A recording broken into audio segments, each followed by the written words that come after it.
Hello, everyone, and welcome back to Scary Tales. Today, we're going to be telling a story about a place in a very small town called Estes, Colorado. Now, Estes, Colorado is nestled just south of the Rocky Mountain National Park. It's beautiful. It's surrounded by these amazing, lovely mountains. It's almost dreamlike. I've been there many times myself, and I've actually stayed at this place that we'll be talking about today.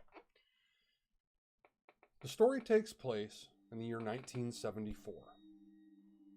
Tabitha and her husband are in Estes Park, Colorado, and they go up to this hotel that's nestled right up on the hill, which has an overview much as you see in front of you now. Now, the hotel is only opened seasonally. It shuts down during the winter, and this just happened to be the very last night of the opening season. So Tabitha and her husband come, they check in. As they walk in, they see this grand, beautiful opening of this hotel. Very old, very elegant. Now, it's odd because they're the only guests in the hotel this night, as it is the last night of the opening season. So Tabitha and her husband, groggy-eyed, make their way to their room. As they're there, Tabitha's getting ready. Taking all of her makeup off for the day, and her husband's sitting there, and he happens to be a writer, so he's just kind of feeling inspired and trying to get inspired anyway. And he's on the balcony out there, and he's just kind of taking the whole town in, looking around, just kind of amazed by how beautiful this place really is. And Tabitha finally comes out of the bathroom. She's got her nightgown on and everything, and they hop into bed, and they cuddle up, and it's in the fall, up in the mountains, so it's, a nice, breezy, cold night, and just cuddling up under the blankets just feels great. So they get real close to each other and they finally drift to sleep. Well, after a time, Tabitha wakes up in the middle of the night just absolutely screaming, trying to wake her husband up, and her husband comes up and he gasps as well, and he's like, "Oh my gosh, what's wrong? What's wrong?" And she goes, "Oh my God, I've just had this terrible, terrible dream." And he goes, "It's crazy. I just had a horrible dream too. I'm glad you woke me up from it." And he said, "What was your dream about?" And so Tabitha goes on and she tells him that she had this dream where they were actually in the hotel in the same room that they're in currently. And she says that in the bathroom, it's very dimly lit in her dream, and she's in there and she can see a figure in the bathtub. And when she slides the curtain back, the figure is horribly burned all over their entire body, charred, burned. And as she's sitting there horrified, the person opens their eyes. And when they open their eyes, she starts to come towards her and just kind of gets closer and closer and closer to her, until Tabitha is just terrified now. She's just screaming. And just as this thing is about to get her, she woke up from the dream. And that's when she woke up to her husband, or woke her husband up.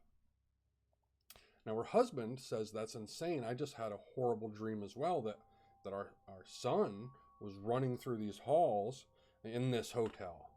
And he was getting chased by some unknown shadow entity down these long grand hallways.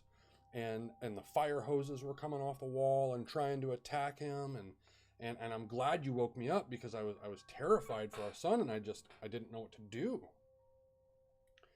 So after these two people have been up for the night, they talk about it, and they're both feeling a little uneasy, and they're like, "I don't know, this place is weird. I just kind of have the creeps, but maybe they thought to themselves, maybe I'm just freaked out because it's such a giant place, So they finally, after, seemed like forever, got tired enough to where they were basically exhausted at this point, and they fell back to sleep. Now, they wake up in the morning, and, they both kind of looked at each other like, they didn't really want to say anything. It was kind of like an unspoken agreement to just never talk about those dreams that they had that night ever again. But surely enough, as they make their way downstairs, they find themselves in this empty, giant dining area, and even the chairs were up on the tables and everything still, because they were the only people there, and they were again getting ready to close for the entire season. So the staff had basically just said, you know what, take a couple chairs down if you need to, and we'll clean up after you. So as they get done and they're in this area, this breakfast dining area, as they're leaving, they check out. And as they're checking out, the desk clerk asks them, he says, how was your night last night? How was your stay? And Tabitha looks at her husband and she says, it's actually kind of crazy. I don't even really want to talk about it. And he said, what? And the way he looked at her, she could kind of just tell that she wasn't alone here. That maybe some other people have reported something. So she said, you know what? I'm going to tell him. She told him exactly about her dream last night. And he goes, wow, that's crazy that you say that. And she says, well, why? And he says, well, because back when this hotel was first built, there was a maid who was making her way into the bathroom to light an acetylene lantern. And unbeknownst to her, there was actually a gas leak in that room. And when she went to light the acetylene lantern, it exploded and blew the entire bathroom up, and it actually blew her through the floor, charring her, burning her to death. So the fact that Tabitha had that dream, she thought, wow, that is crazy. You know what? We're never coming back here. And so Tabitha and her husband never returned to that hotel.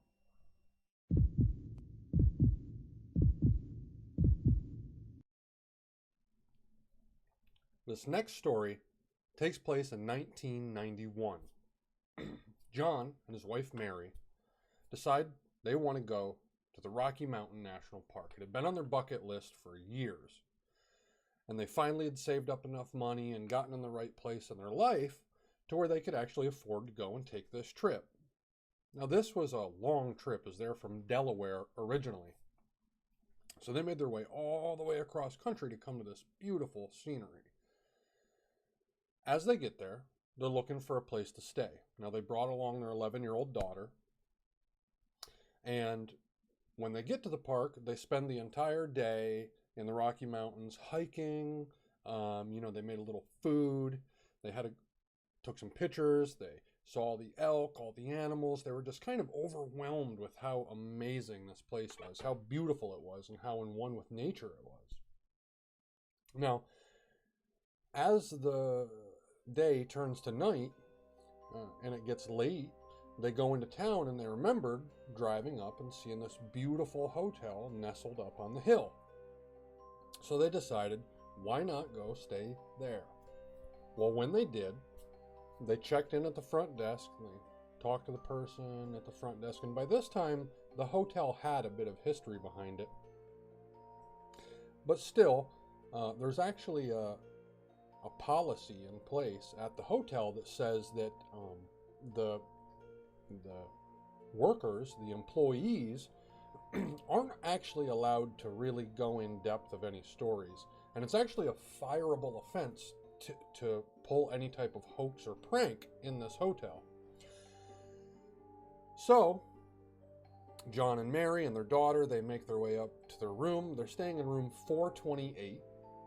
Now, in room 428, there had been some stories circling that room and a few other rooms in this hotel as well. But John and Mary didn't know any of these stories, and again, the clerk at the front desk didn't tell them anything. They're not allowed to. So, as John and Mary unpack all their things, they get ready, everyone gets showered, everyone gets tucked in, they go to bed. And John, before he gets to bed, he's actually washing his hands, and he has his wedding ring on the sink, okay? Because they've been in the dirt and the grime all day, out on the trails, picking up rocks, going in the creek, all this. So he had his wedding ring on the side of the sink. Now, when I say on the side of the sink, I don't mean close to the edge. I mean actually on a dish soap dish. He picked up the soap and put the ring on the dish on the edge of the sink. And as he was washing his hands, he had yelled out to his wife. He said, "Hey, hon, will you do something? Bring me something," or something along those lines. And as he did that, he heard ting, ting, ting, ting. And he looked down, and his wedding ring was circling, about to fall down the drain. He grabs the ring, barely before it went down, pulls it up, and was like, "Wow, that's crazy." But he didn't really think too much of it. But he swore he put that in the soap dish. So that was a little odd. Nothing else happened for the rest of the night. They all sleep, go to bed, wake up the next morning. Well, when they wake up, John realizes that his bag is opened. He looks on the ground and his bag is opened, and there's clothes strewn about. And he says, "Why did you go through my bag?" "No, I didn't go through your bag, honey." And then they ask their daughter, "Why are you going through our bags?" And she said, "Dad, I didn't go through any of the bags. I've slept all night long." She said, "It was probably the man." And John goes, "The man?" She goes, "Yeah, the cowboy that was walking around here last night." And John goes, "What?" So at this point, John's panicking. He thinks that there's some man that his daughter has seen somehow, and he starts questioning her. "What are you talking about? What are you talking about, this cowboy?" And she says, "I woke up in the middle of the night, and there was a cowboy walking back and forth, and he tipped his hat at me and walked towards the bathroom." This blew John's mind. He runs down to the front desk, says, "Hey, there was someone in our room last night. He was, looking at our daughter. He went in my bags while we slept." He's furious at this point. "Who's got a key to my room? My daughter's in there. My wife's in there. How could you allow this?" And at that point, the clerk finally had to say, "Oh, you met the cowboy." And at this, John's mind was blown. Now, there is a policy at the Stanley Hotel that says that if a guest inquires, you're allowed to tell them the history of the hotel. And since John inquired, the clerk told him the entire story, that room 428 is known to have a spirit of a cowboy that just paces back and forth around the bed at night. Needless to say, John and Mary packed all their things and never returned to Stanley Hotel.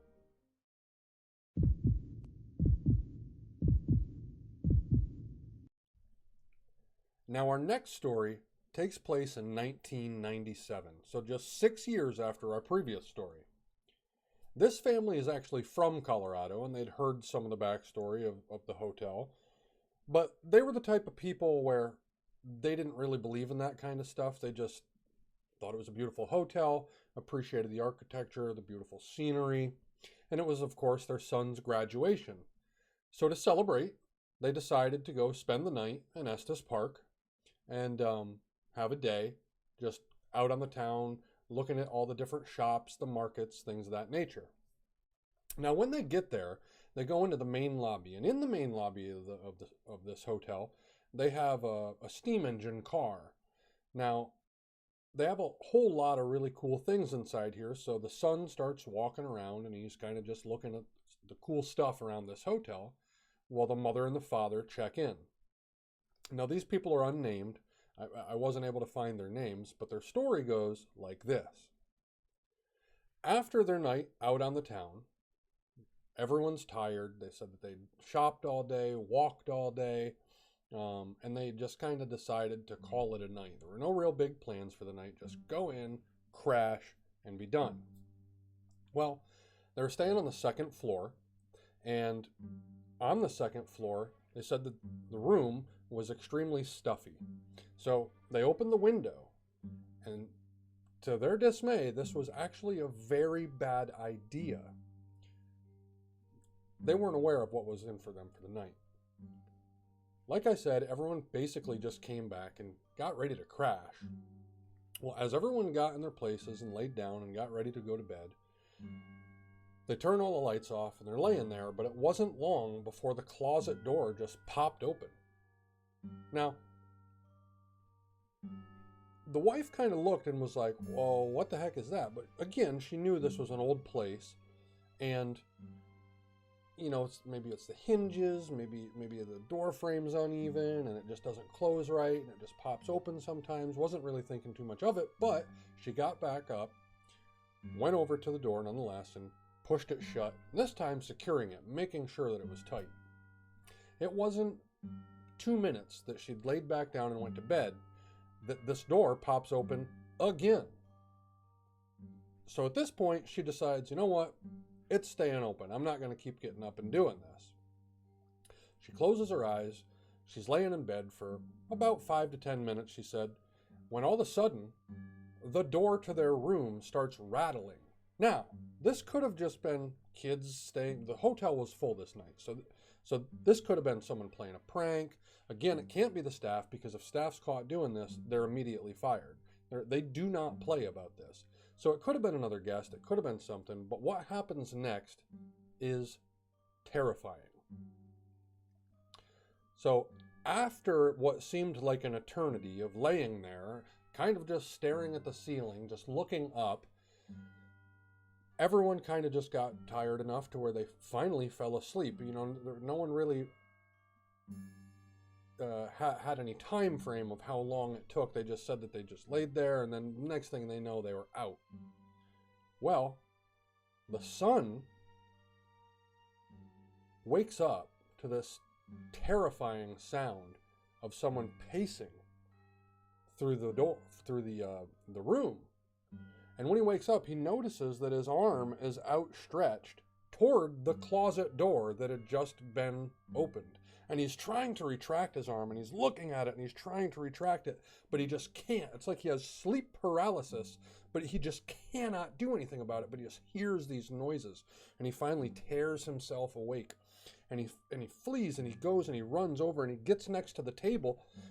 He gets under the table that is right next to his parents' bed, and he just hides under it. He grabs his blanket, and he pulls his blanket over him, and he's under this table, and he's only under there for a couple seconds when all of a sudden he starts hearing sounds on the top of the table. The table that he just ran under. He can hear bags crunching. He can hear the food that they had up there being rustled around on, and he is absolutely terrified. He's terrified out of his mind. He's frozen in fear at this point and basically just stays there. All of a sudden, he hears something just jump from the table to that window and then out the window. He looks up and peeks just in time to see the tail of a raccoon. That's right. This story has absolutely nothing to do with ghosts. But from when they had left their window open, what had happened is a raccoon must have gotten into the room at some point and made its way into that closet. And that's why the closet door kept popping open. And those are the noises that the son had heard above him as he ran under the table. That being said, there are many, many more stories of this hotel. This hotel is actually very famous. The movie Dumb and Dumber was filmed here. There's actually, Jim Carrey has reported that he stayed in this room. You may know this room. It's called Room 217. He stayed in this room and he left in the middle of the night and swore he would never come back into that hotel ever again, and all their scenes had to be done at that point because he would not step foot back into this room. And that couple, Tabitha and her husband was a man named Stephen, a writer named Stephen King. Their night in room 217 is what inspired Stephen King to write the novel The Shining. And this hotel is the hotel that the movie was based on. Thank you guys again for joining us. If you liked what you heard and you want to hear more, I do have a lot more. I was actually debating on whether or not to do one on The Shining, especially right away, being our second video. But I thought it would be fun. I thought it would be cool. I have some stories that are getting sent in from people. I got some stories from Reddit, things like that. And I also have some stories that are documented, historical ones that take place in Western times, like the Wild West and the mid to late 1800s, early 1900s. I'm debating on which ones to do. So if you guys would like to know which story we should do next, go ahead and let us know down in the comments below.